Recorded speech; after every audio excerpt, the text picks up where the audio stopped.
Grossi Posse Packer Nation. Welcome to an episode of Packast, the podcast where you don't have to be a Packers fan, but it sure does help. I'm your host, Tom. It's 10 p.m. Eastern, which means it's Grossi after hours. Grossi. And tonight, even though you'll see this tomorrow, today, we have a monument, an American treasure on the show. This man right next to Mount Rushmore, taking a picture of it. He is a writer for She Said TV, The Packer Report, and of course a regular on the Pack a Day podcast. He is the man. He is the icon, Dusty Evely.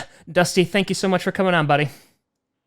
Yeah, thanks for having me on, Tom. This is amazing. Love your stuff. I'm going to try to keep up with your energy, but going to fail. And so I'm just going to try to be real low-key, probably. But, thanks for having me on, man. If you could just, every time you talk, if you just go, super monotone, just so, we totally screw with people listening with headphones. Because, I'll just be at a 26, and if you could just come in, sure. like my chemistry and art professor in college, that would be great. And just, done full-blown. And done. You guys are going to go to sleep, and I will wake you the hell up in the middle of this show. No, man, it's been absolutely great having you on. You are a legend on the Packers Twitter, and I have to say that your good morning messages with featured an Aaron Rodgers majestic throw every morning just got me through so many dark days. So thank you for that. It was wonderful. I was like, oh, yes, I forgot that beautiful man is our quarterback. And then hit the like button, and then I went on with my day. Yeah, no, that's about what most people do. Yeah, I turn those into articles now, but it's been fun, man. You kind of get going back through little bits of maybe some big moments and some not so big moments, but just kind of remembering, my God, he had some throws. And I find that out of all times, now is the most needed. Because with all the craziness going on, I mean, you had people last year who were just all right, time to move on from Rodgers. And I'm like, what are you on? And can I have some? Because no, just no. And everyone talking about Rodgers declining, and they were pointing at all these stats, and they were like, oh, he's not throwing 40 TDs anymore. And the number one thing that stands out to me, I'm like, that touchdown throw to Jamal Williams in the Chiefs game. I'm just like, show me someone else who could do that. He had the Kumaro one earlier in that game as well. That might be even crazier. Yeah, it's just he does that on the regular, where you forget. Oh yeah, no, he does that multiple times a game. And then you watch, I don't know, Jameis Winston, or it's just a lot of other quarterbacks. Oh yeah, I forgot he is a good quarterback. Okay. Yeah, Jameis Winston, who's just I'm going to throw it over those mountains over there, and it's still going to get picked off. Yeah, I'm hyped for the Jameis Winston got LASIK and apparently is still a bad quarterback. I'm really looking forward to that when he's the field next. That's going to be awesome. Yeah, you just look forward to some of these takes, and you're just like, I just know it's coming. I'm going to put up the hurricane shutters and just buckle down the hatches, because it's gonna be a wild ride. But of course, and it's always a catch-22, because I have always found that when the Packers do well, incremental little changes to the channel, viewership, etc. When the Packers either suck or they make a drastic move, like with Jordan Love, all-time highs. And I will say, the draft, an all-time high. So it definitely, it balanced me out. I was just like, wow, this is so great. And, oh, okay, this could be better. But let's start there, because if we're going to start anywhere, that just makes makes the most amount of sense. So the 2020 NFL Draft. Not a lot of surprises from the Packers, kind of just very, standard to the record, no real big shocking picks. Starting with there, what was your initial reactions, and maybe even post-reactions of, just give me the draft in its entirety, because I feel like at this point, it's just, it can get lumped together. Yeah, I mean, when I think the draft, I think first 3 rounds, because those first 3 rounds were big, and the rest after that, it's like, oh yeah, those guys probably are not seeing the field at least anytime soon. But I mean, initial immediate reaction. So I watched the first round with my brother and a friend on my friend's back porch, more than 6 feet away. You understand? Of course. And so we're watching it, and it's like, oh man, well, first of all, you're waiting because Justin Jefferson's fallen a little bit. We had I had really high hopes for a bit of like once CeeDee Lamb got to like 13, I was like, well, you know what? There's a chance. There was never actually a chance. We're watching these guys fall and they trade up, and you're like, okay, well, I wonder who they're going to grab. And it was Jordan Love, and it was kind of everyone there was just bafflement, I guess, is the best way to put it. Like, just what is this? And honestly, the next two picks weren't a whole lot better in terms of that. So it was, I think by the time I left my friend's house, I actually like, okay, Jordan Love, I get it. I just still don't love it because you want them to do something now, but also, natural progression of guys, blah, blah, blah, blah, blah. Sure. And you can always see the thinking. And then you get round two. Okay. I had some guys who are really into Antonio Gibson. I really went Antonio Gibson. And then it was, okay, they had, A.J. Dillon. Like, okay, what year is this? Like, I don't understand what this is. And then round three was there's still some weapons, and it's the guard. Like, I don't understand. I think the day after the third round, I really talked myself into it, where it was, you can see, I look at the offense enough where I can see where those pieces fit. I'm familiar with the floor system enough, and you can see, like, I was like, okay, this is not, it's still like a love the players, hate the value type of thing. Exactly. Like, I like who they got. I like who they got for what they want to run. I still think second round for a running back and third round for a tight end, I don't love that, especially when tight end is not going to be like an uber dynamic guy. I like him, but it's I don't know. I've got to the point where I talked myself into it, but at the time, each of those first three picks was, I don't understand what this is. But I've come around on it a bit, but that was the initial reaction, I think. Yeah, and you know what? The worst part was, so we drafted Jordan Love, and like it was funny because like Andy Herman reached out to me too, and was just like, "Who's the one guy you don't want them to get in the first round?" And I was like, "Jordan Love," because, and again, like you said, it's not the player. That wasn't it. Like if we went out and got, a Mims, or if we got, a big time wide receiver, or somebody that we was going to use like right now in the first round, and then we got Love in the second, cool. Like I'm totally good with it. Right. Like we're totally on the same level.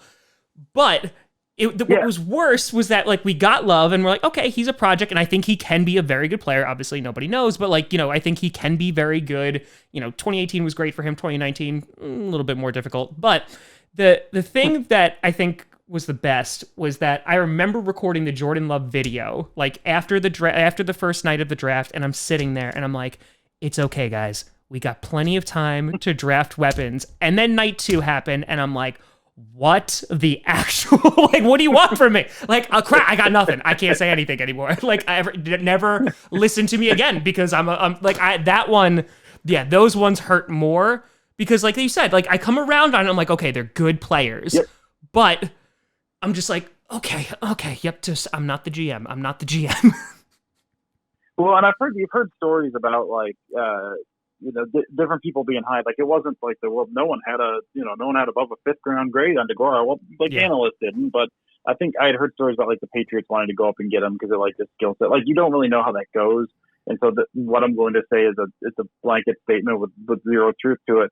But if it were to fall the same way, but they were able to get Dillon in 3, and if they stole the 4th round pick and they got DeGuara in the 4th, and they got someone like Chenault or someone in the 2nd, then it's okay. You got Jordan Love, but then you also got a weapon in the 2nd, and okay, a running back in the 3rd, a tight end in the 4th doesn't sound quite as bad, but it's that 1, 2, 3 punch was just, oh my goodness, what is this? Yeah, it was just, but yeah, it's come around on it. It took a bit. Yeah, it did, and it took alcohol. It definitely did. Yeah, it took a bit of alcohol. Yeah, just a smidge, just an absolute, just a droplet of it. Yeah, and the tiniest bit.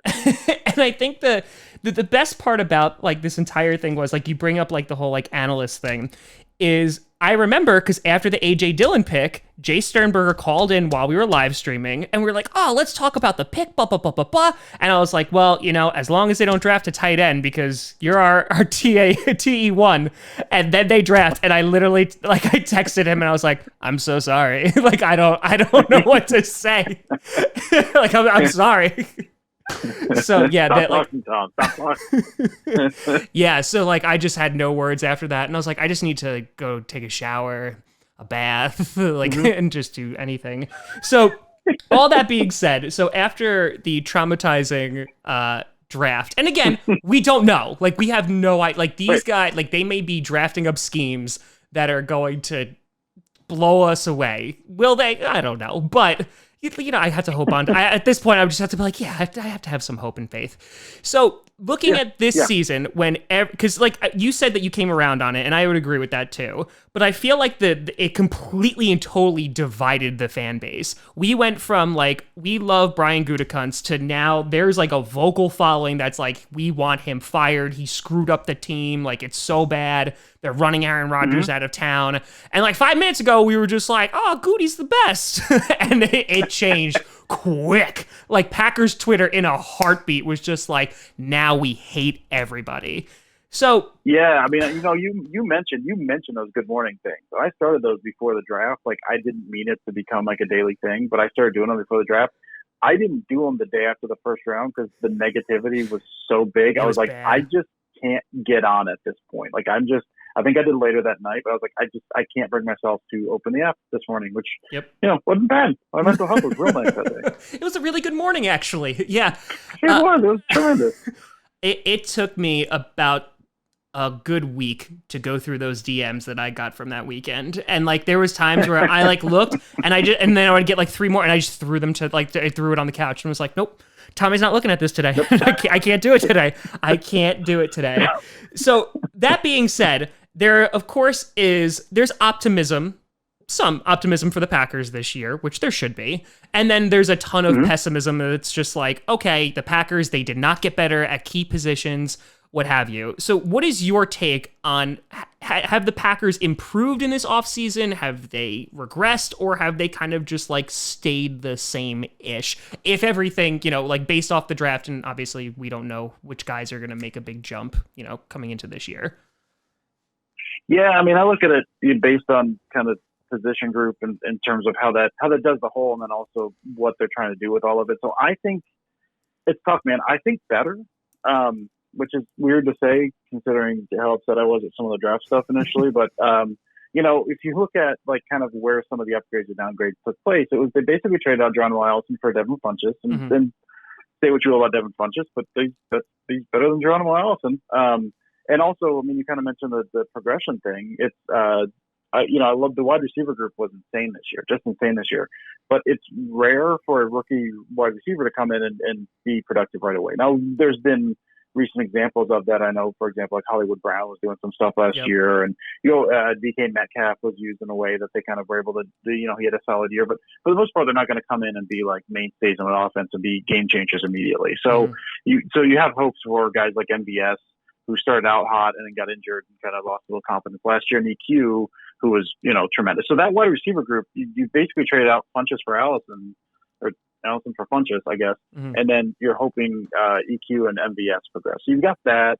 The running back room, the running back is one of the positions where you can come in from the draft and do things right away. And so I think Dylan, I hate to say it, man, I love Jamal Williams with my whole entire heart, but I think Dylan is an improvement over Jamal Williams in the running game. I'm not sure about the receiving game right now, and Williams pass pro almost at this point is legendary, but Dylan has kind of talked about that, so I think that's an improvement.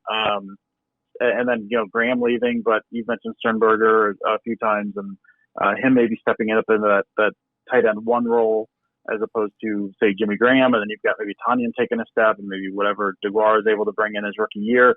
So that's an improvement there. I think there's still issues. I mean, I think the downgrade from Balaga to Wagner is significant. Yeah.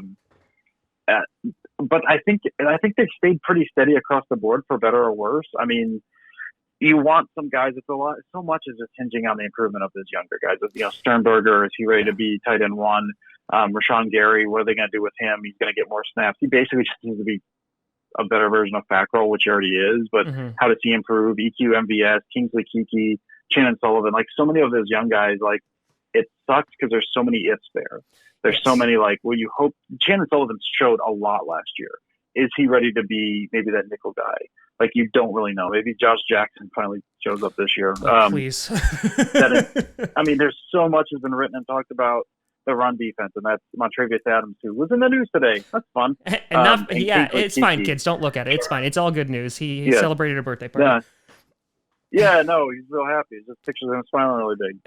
Excited for him. So some of that, but those were issues last year. We knew that going into the year last year, and so it's so much of this. you're hoping for natural progression. And so I'm in the, I think they're better. I think I've seen a few other people talk about this as well, but I think they're a better team next year, and also year 2 of LaFleur's offense as well. So I think they're a better team, but I also think their record probably won't be as good because it's super hard to win 13 games, especially after winning the division. That's just a tougher schedule. Yeah, no, I agree. And I think that, the way that you said, you lost obviously like Blake Martinez, right? And you traded him out for Christian Kirksey, and then you got Kamal Martin, who's in there, and then any other guy who just like, it decides if they want to cover the middle. That'd be nice. But like you have that, which I don't think is a downgrade. I think the biggest downgrade is what you mentioned was Bulaga to Wagner. And, that could be problematic. I could also imagine them moving guys around. Hopefully, one of the 3 offensive linemen that we drafted in the 6th round is okay. But I think it's, I talked about this a few weeks ago. I'm not entirely worried about this year. This year, I'm like, okay, I think the Packers, bare minimum, if they didn't get better, they're not going to regress a ton. I don't think their record is going to be 13-3, like you said, because they do have a tougher schedule. They are going to be playing some harsher competition. The NFC North, should still be a 3-way battle, because who knows what the Lions are going to do. But at the same time, when you're looking at it from that standpoint and saying, okay, the Green Bay Packers are going to be okay this year. Next year is what concerns me, because that's when you have a crap ton of free agents, and especially, if we start talking about like coronavirus and how that's going to impact revenue and things like that, and how that's going to impact the increase of the cap, like you have significant guys that are going to potentially be off this team. And that's the scary thing for me, because then you go from, you're going to start losing serious people. And so my question to you is, like, with a guy like an A.J. Dillon, if you're spending a 2nd round pick on him, while I agree that he is an upgrade over Williams, where do you see him fitting in beyond this year? Like, do you think it's kind of just like leverage against Jones in case he blows up again, and then we're like, okay, crap, we can't pay you? We kind of just have this guy to step in. Like, how did you view that pick? Or was it just like, we just want a really, really good running team? I always assumed that Aaron Jones is not coming back. Just because, and I hate to say it, because Aaron Jones, like, there's a great history of Packers running backs. Aaron Jones might be one of my favorites, just what he can bring to the table, just his story, his attitude, his enthusiasm, his versatility. I love Aaron Jones, but I kind of went into last year thinking, okay, maybe they bring Jamal Williams back, just because he'd be cheaper. Just that there's not a ton of value in people paying for that. I'm very much against paying running backs big money, but other teams are not.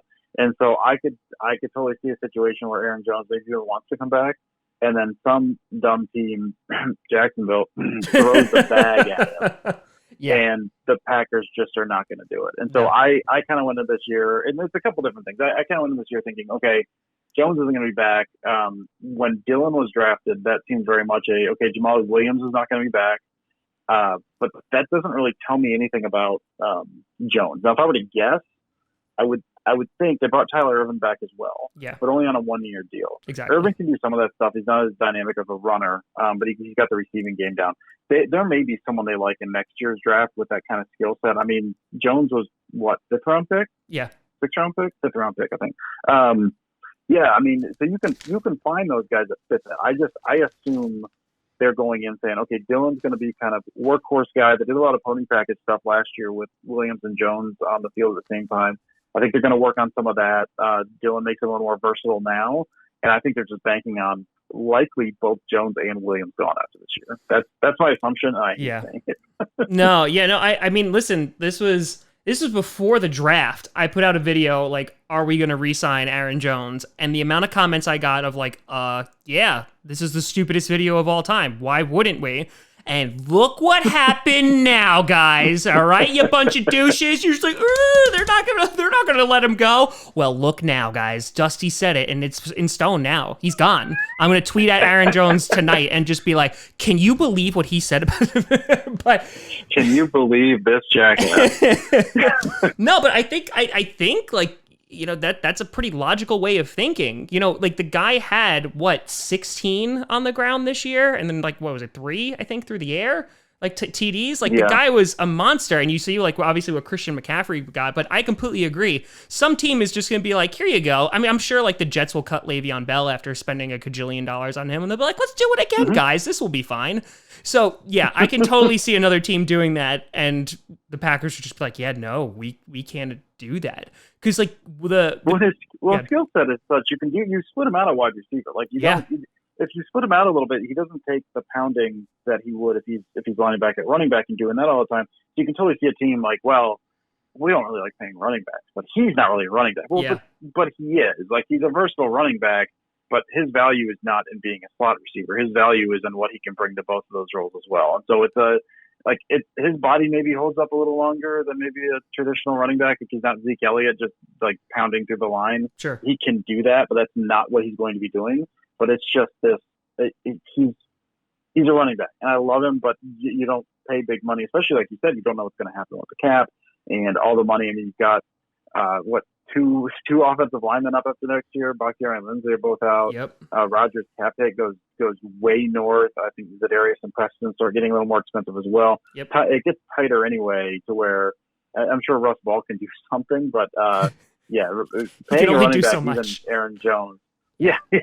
It's not like just creating money. It's tough, man. It's real tough. He's like he's like splitting the layers between the dollars to like make two. He's just like, there you go. It's like doing that with the toilet paper from The Office. He's just like, here you go, guys. We got more now. There's the innovative thinking that I need from Russ Ball. That's it. He's just like with the spindle and everything. Yeah, I mean, no, it's it's not crazy. And again, like you have guys like Kevin King, big question mark, what we were talking about before. Kenny Clark is going to have to get paid a crap ton of money. You know, like, these trains are coming. You know, and this is the problem with, you know, everyone harps on Ted Thompson and sometimes rightfully so about like his hesitancy to go into free agency. And like you look at like when Goody goes in, makes a huge splash and hits on the majority of guys, right? So Amos, he hits on them, he hits on both of the Smiths. Billy Turner, the jury's still out on that. But like he hits on the majority of the guys, they make an immediate impact on the field, and you're like, oh my God, we should do this all the time. This is what I've been saying. Like we should go and get all these guys. But like, no, because that's not how the cap works. If I get one more question about getting OBJ, I might throw myself off a bridge because guys, no, we can't afford it. Like that's not how it works. We're not on Madden. We didn't turn the salary cap off. And it's just, it's crazy that like we're getting these guys. But I also understand because it's that like instant gratification of we get somebody that we know is proven and boom, we put him on. But I will say, like, a lot of people were like, whoa, we gave Zadarius Smith a crap ton of money. And now a lot of those people are very, very quiet. Yeah. No, it's true. And I mean, you also get the instant gratification as well in terms of just those guys can step on the field and produce. You look at someone like DeGuara, and I really, really like him, but tight ends are one of the toughest positions in the league to come in from college and produce right away. There's just, you're learning not only your receiving responsibilities, you're basically learning the line calls, your additional offensive lineman, especially him, what they're likely going to do with him.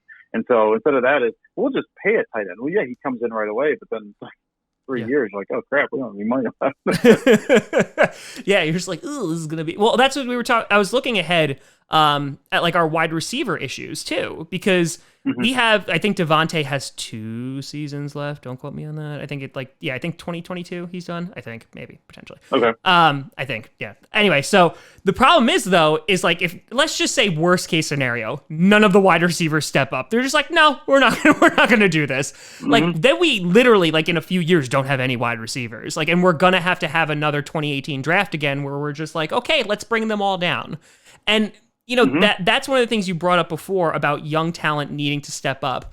And I feel like that's what's pissing a lot of people off because they are looking at it of we want shiny and new. Like we want a Justin Jefferson. We want somebody who could step on the field and OBJ, whatever, right away, produce for us, etc. But at the same time, Goody's kind of like doing that draft and develop mentality-esque and saying, no, like we drafted these guys, they're going to have to step up. We're looking for Josh Jackson to do something. We're looking for EQ or MVS to step up because now it's been a few years into their career, you know, Alan Lazard coming back. that they are the guys that we are investing in, and it's either going to go really, really well because it's going to, keep the cap healthy and it's going to look really, really good, or it's going to completely and totally blow up in their face. Yeah, no, I think some of that too is just I think if MVS doesn't get injured last year, people have a different view of him. I do think he has his issues, but I think it's a different view, and also he's the only fast guy on the team. Like, if you're running Geronimo Allison on jet sweeps, no one's going to respect a jet sweep, and that affects your downfield passing. Yeah. That kind of changed once they got Irvin, but he was injured at that point. So I think MVS tailing off a little, and then also, we haven't seen EQ for a full year. Yep. Those are like the two guys with a huge promise that one guy kind of looked to underperform, and one guy we just haven't seen. So, my hope is by week one, this coming year, like, oh, okay, no, we're fine. Everything's fine.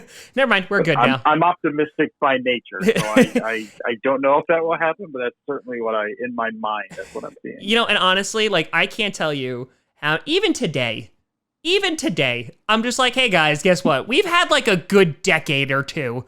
Like, we're okay. Like, listen, I know that we all want Aaron Rodgers to get more rings. Everybody on the Packers fan base does. But, like, we're also in it every single year with him behind center. Yeah. And I can't tell you the amount of people that were like, well, that's before Goody came in and did a trash draft. And I'm like, you don't know.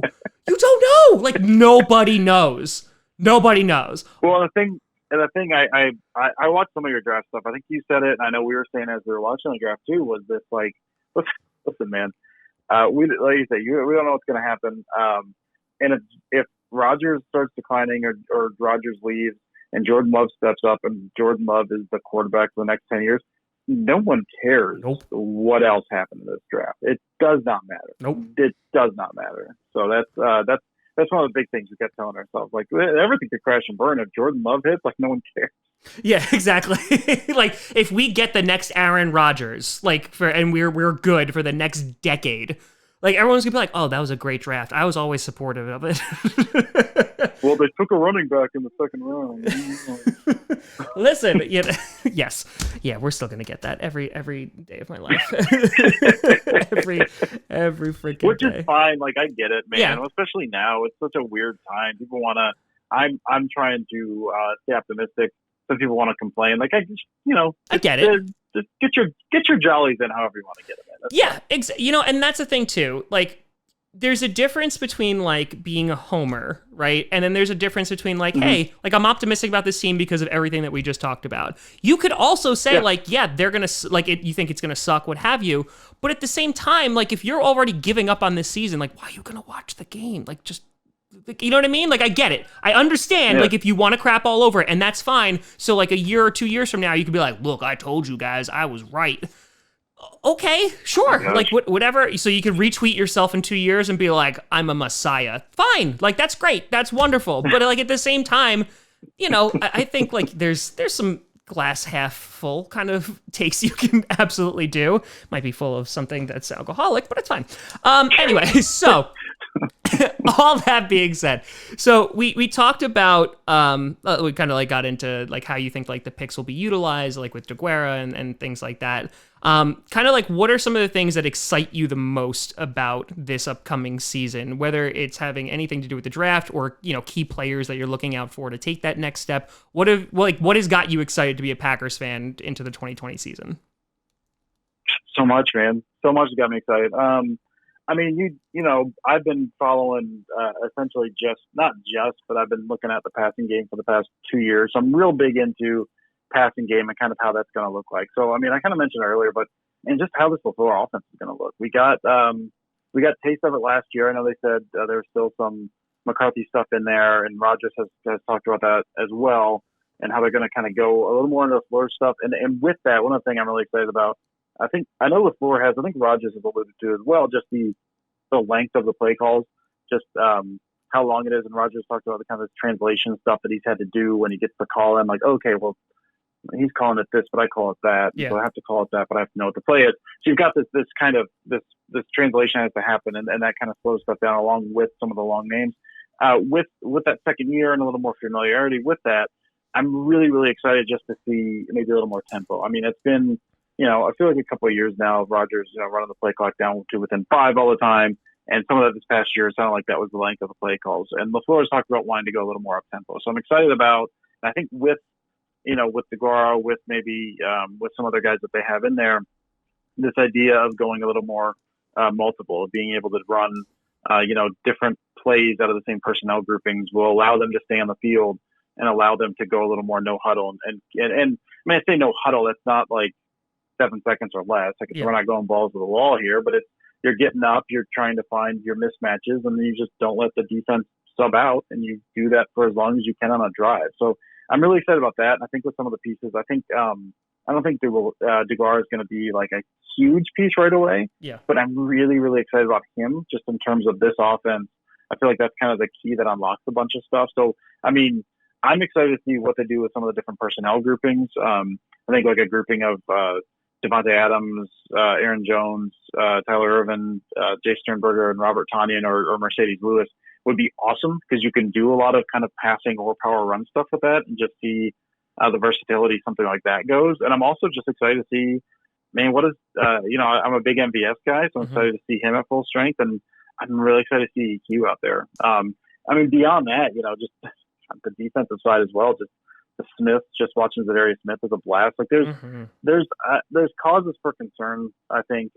But overall, I'm just excited. I'm excited to see some of these young guys. I'm excited to see the biggest thing is what does this offense look like? What are they doing?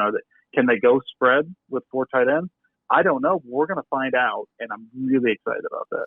Yeah, and like you said, it's different looks, it's different player personnels and different packages, and I think like that. And I think that Matt LaFleur, like you alluded to this, is going to make it more of his own, right? Because like it was, okay, you know what, we have our game plan, but like sometimes we need to fall back on the McCarthy era because that's what Rodgers has been used to his entire career. And, he was I think Rodgers was talking about like how he's always going to wear like the armband with all the plays on it just because he's just like, oh God, all right, what does this one mean? And like, again, if you have more of that tempo and kind of more of that quick offense, it's just going to make him more lethal. And so speaking about Rodgers in particular, so where are you on the train of Aaron Rodgers? We started off with this show basically, blushing over how he can still make these amazing throws, right? However, and people point to this, and this annoys me. They point to his stats, they point to like his TD numbers, and they're like, oh, look, they're low. And I'm like, well, we're becoming a more balanced team, so that makes sense, if we're utilizing Aaron Jones more and the running game, etc. Blah. Do you see like a noticeable decline within the past, let's just say 2 seasons? So like the 2018 and 2019 season for Aaron Rodgers, in that, whether it's because of a lack of weapons, whether it's him actually just declining with age as everybody does, or you like, no, this is such an overblown narrative.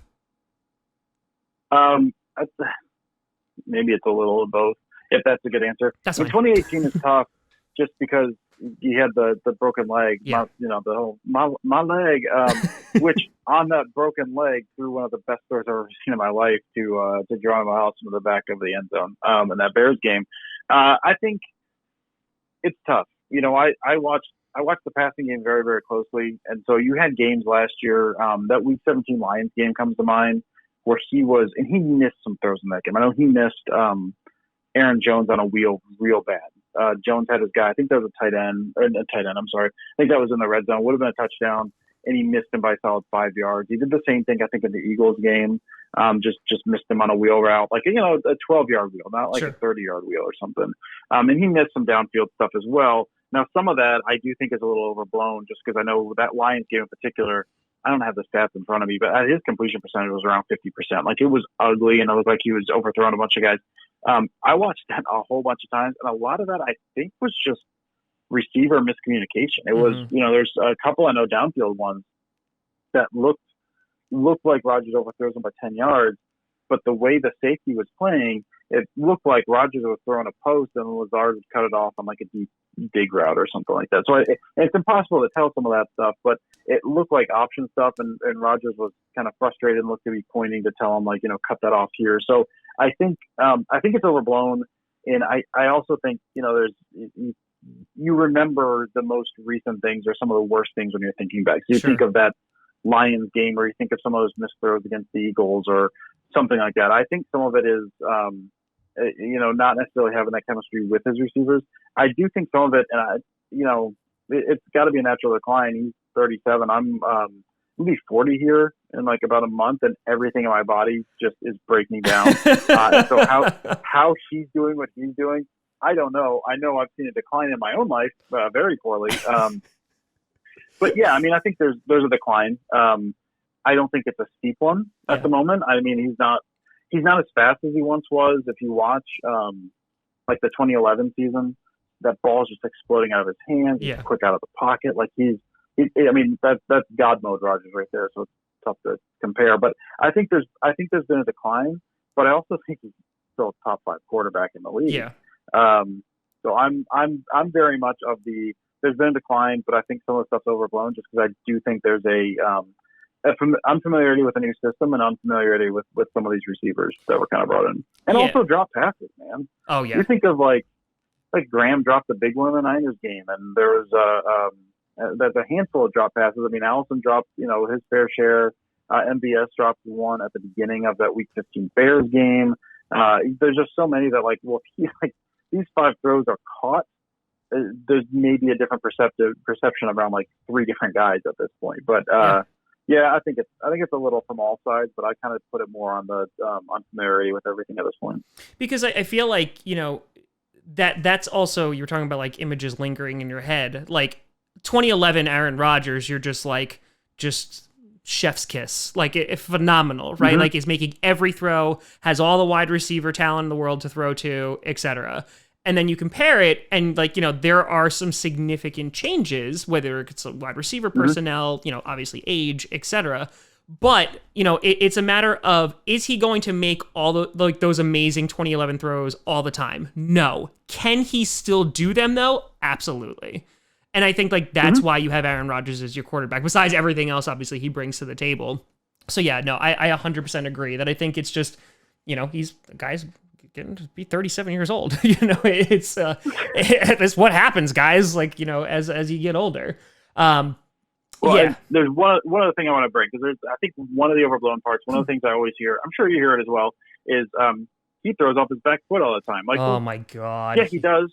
But he's always done that. But also, if you look at his mechanics and you look at how some mechanics are taught, the way he generates torque is with his hips, not with his feet. And so all these off-platform throws he makes, because he's able to do that, he can. Now, as you get older, you can't rely on your arm quite as much. Deep ball is the first thing to go, and maybe we saw some evidence of that this year. But also the fact that he's throwing off of his back foot. First of all, I don't know that some people know what throwing off of your back foot means. Absolutely not. But also, that's not necessarily a bad thing that he's doing that, because that's not where all of his accuracy or power comes from. Yeah. And they've attacked Aaron Rodgers' mechanics for quite some time, and I laugh because they keep beating their teams with those mechanics, so I'm fine. And then, but it's the usual criticisms. He holds on to the ball too long, and it's a catch-22. Yes, does he take sacks that he doesn't need to do? Absolutely. But at the same time, does he also make incredible plays because, he's extending the play and holding on to the ball? Absolutely. So, what do you want? There's always so much. Also, he can play within the rhythm. I think that's what gets me. He does extend the plays, and I would like to see him cut down on that a little bit more and take what's given to him. I do think that's overblown, because he does that more often than people give him credit for. Yeah. I would like to see him do it more. And I think with LaFleur's offense second year, I think there will. You could almost see him at times last year, trying, processing, okay, what's this play? What are the reads? And going a little slower than he normally does. You kind of track him doing that, going through his reads. And so I think some of maybe breaking the pocket and doing that a little more this year was maybe due to the fact that he really wasn't entirely sure. By the time he got to a read, he was kind of, I got to break, because things feel like they're starting to break down a little bit. So I think hopefully this next year, I mean, I always go back to, and granted it's been years ago now, was the 2016 Philly game. Mm-hmm. That was the start of Run the Table. Yes. And he was just from the pocket and just shredding. We've seen him do it. We know he has it in him. We know he can do it. It's just a matter of maybe doing that a little more consistently. But it's not like he has an inability to do it. He just sometimes chooses not to, which is fine sometimes. Yeah, no, I know. And I mean, at the end of the day, too, we're sitting here and, you talk about, these, little, like these criticisms, but at the same time, like we went from a team that like did not make the playoffs. We fired Mike McCarthy after the Cardinals game, and then we made it to the NFC Championship game. And I know there are plenty of people out there that are like, oh, well, they didn't deserve it. Like they were such a weak team. And I was like, look at the Saints. And like we did it. Like, I don't care how we got there. We made it there. Did we get our ass kicked? Absolutely. But at the same time, like, I think it's funny because like, what are your expectations going to be this year? Like, is it Super Bowl like right away? Is it, are they just going to win the division? Because I think, like you were saying before, like 13-3 is a lofty goal. When last year we were like, I hope we have a winning record because from what we had, it was not pretty. And I think it's just a matter of like wait and see and kind of just pray. But I have I mean, you always get the people that are like, well, it's Green Bay, anything short of a Super Bowl is a failure. Like, well, I would like to win the Super Bowl every year. Like I go into every year thinking most years I go and think, the Packers could certainly win this year, and I hope they do. Yeah, that'd be amazing if they do. But also there's these benchmarks along the way. I mean, it was the first year under a rookie head coach and Rodgers, who wasn't looking like Rodgers in 2018 due to the broken leg. And this is the lost in the NFC Championship game. And man, that wasn't any fun, but there's positives to take out of this. Yep. There's always positives to take. No, I agree. I got one final question for you, and it might be a little bit of a doozy, and I apologize. Okay. The critics of Brian Gutekunst, who have all come out of the woodwork at this point, right? Takes over during the 2018 draft, gets some great picks, right? Like you get a Jair Alexander, great. Josh Jackson, we're praying, hopefully that works out. But then you also have like Jamon Moore, you have, of course, EQ, MVS, etc. 2019, you get Jenkins, which I absolutely loved that pick when we did it, and I love it even more now, like home run. But you have Rashawn Gary, right? Darnell Savage is another one, like great, hit it. And then you have Rashawn Gary, who a lot of people were scratching their head going like, what the hell are you doing, etc. And then come into 2020, where obviously this is like the most controversial draft, for Brian Gutekunst. At what point, like how many years down the line, is it like 3 after this past draft, where you start to look at it and go, okay, maybe we need to start like at least looking at Brian Gutekunst a little bit more critically and saying there might be some mistakes here? Because while he has hit home runs, he has also missed on some players as well, as any GM is going to do. So I'm just kind of like curious of like your overall evaluation of Brian Gutekunst as the GM in this short time thus far. My knee jerk is to say I love him because of just the picks you said and bringing in what he's done in free agency. But as far as just straight draft evaluator, he's hit on enough at this point to where I don't feel bad about it. This past draft was weird, and so much kind of hinges on it, not just on the Jordan Love thing, but I also kind of wonder how much, and this you could read this as an indictment of him as well if you want to. How much LaFleur was kind of driving some of this, or how much his needs were kind of driving it. Big into the best player available. Use free agency as a way to plug some of those holes so you don't have to reach for a guy. Some of this, and again, love the player, don't love the position. Yep. Some of this felt like LaFleur said, okay, I really want Jordan Love, and I really want A.J. Dillon, and I really want Josiah DeGuara. I really want those 3 guys, and I don't care what you have to do to do it. Just do it. And then Gutekunst was like, okay, you're the boss. We're going to build this team. Like, if that was the case, then part of that is, okay, that's not Gutekunst's job to, like, build a team for the coach because that's dumb. We call that the Bill O'Brien. I was just about to say the Bill O'Brien as he looks himself in the mirror. What are we going to do today, Bill? You don't want to do that for multiple reasons. I think a lot hinges on this draft. I think, and honestly, some of it hinges on the development of Gary. Gary last year, there's a lot of ways that could have gone with that. And he's a guy with a ton of promise that even at the time he might not ever hit on this. He might not ever realize kind of what he could do.